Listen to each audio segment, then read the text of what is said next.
Welcome back to the Grumpy Old Gentleman on Film. I'm one of the Grumpy Old Gentlemen. My name is Mike, and we have this little film club here where each month one of the members picks a movie and we all watch it and then we all give our thoughts and ideas about it. It's pretty much as simple as that. And this month, our friend James Higgins, DVD collector 1974, who is a big lover of the Alien films, he chose for all of us to watch Alien 3, okay? And I have the first four movies in the franchise in this nice little Blu-ray compilation that I picked up at Big Lots maybe a year ago. I'm not quite sure. And this was very inexpensive. It was either, wow, I can't remember now. This was either $5 or $10. I can't remember which, but for either one of those prices, it was a real bargain. Now, let me give you a little bit of a background on my own personal Alien experience. I saw the first two films when they first came to the theaters. And I also saw Prometheus when that first came out, whenever that was. And I liked all the films very much. Prometheus I liked, but I wasn't crazy about it. I haven't seen it since. I've only seen Aliens once. But the original Alien film, absolutely loved it. I think it's just a classic film. Horror, science fiction combination. It was wonderful. And I've seen it twice, maybe three times since it first came out, always on the big screen. I've yet to sit down and watch it from this compilation. The only film that I've watched from this in my home theater was Alien 3, which I watched a couple of nights ago. So the people who know me on YouTube and Facebook know that I'm not the biggest fan of modern science fiction movies and franchises, and I don't really follow them. Now, so I can't say that I'm a follower of the Alien franchise, even though I've seen now 3 films and then Prometheus, which is really something quite different. Came much later. So for me to sit here and try to say incredibly intelligent things about Alien 3 would come off as being very pretentious. But I will give some of my reflections. Now, a lot of people said, I think 4 different people told me on Facebook that said, okay, if you're going to watch Alien 3, you're going to go to sleep. It will put you to sleep. And that didn't happen. I had no trouble staying awake.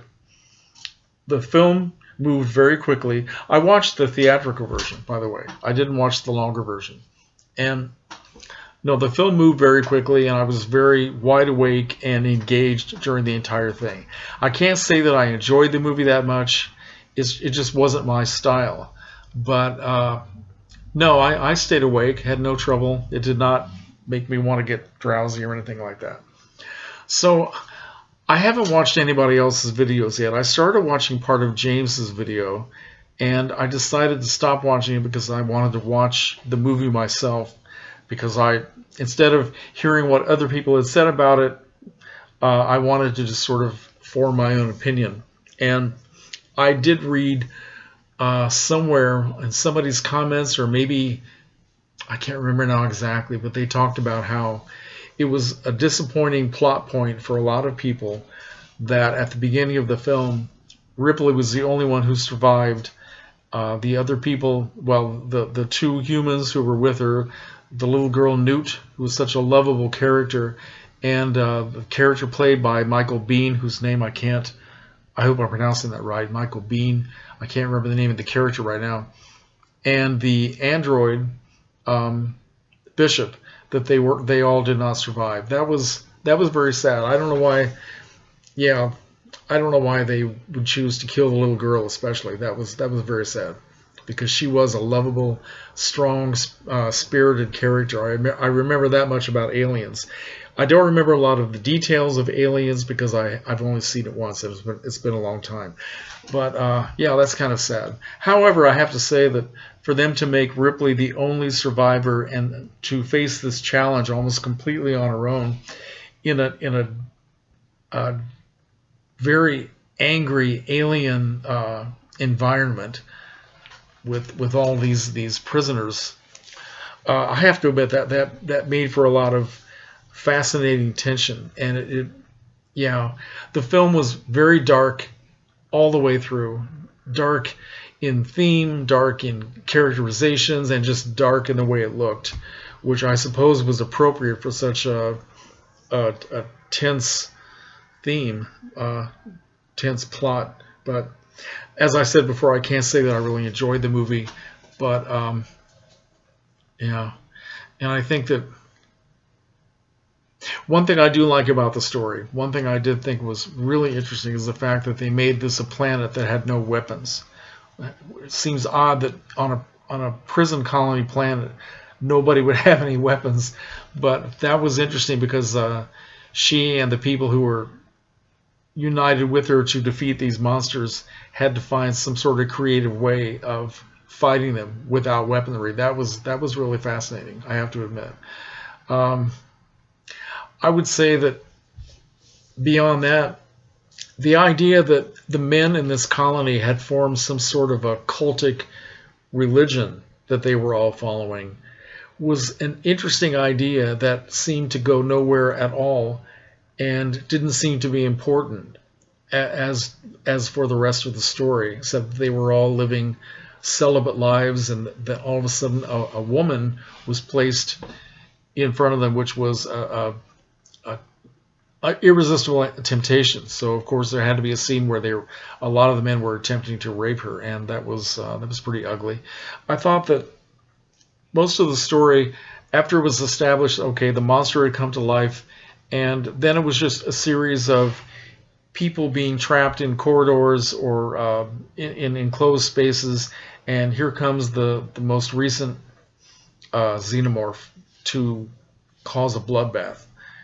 And it was all by the numbers, as far as I'm concerned, that we had an attack by the monster, and we had all the latest ways of showing bloodshed, and that was pretty much it. And that just happened again and again and again until we came to the end.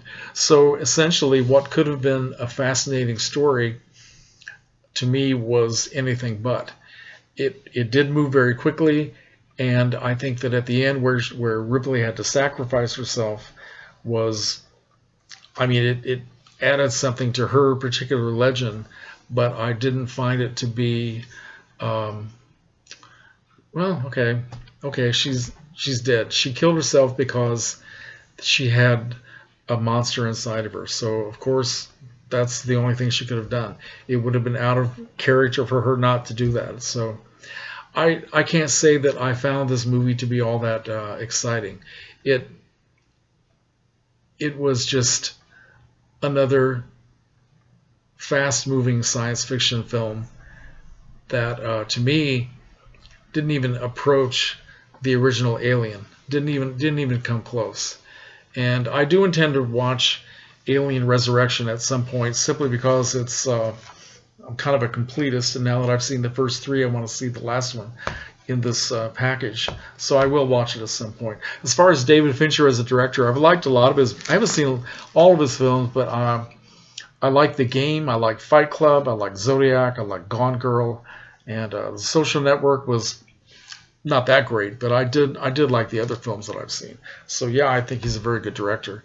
And I guess that's really all I have to say. I don't have a lot of terribly detailed comments about this film, but I'm glad that I watched it, and I'll be interested in hearing what everybody else has to say about it. So sorry if that's a disappointing commentary, but that's pretty much all I can say. So thanks for watching, and let me know what you think.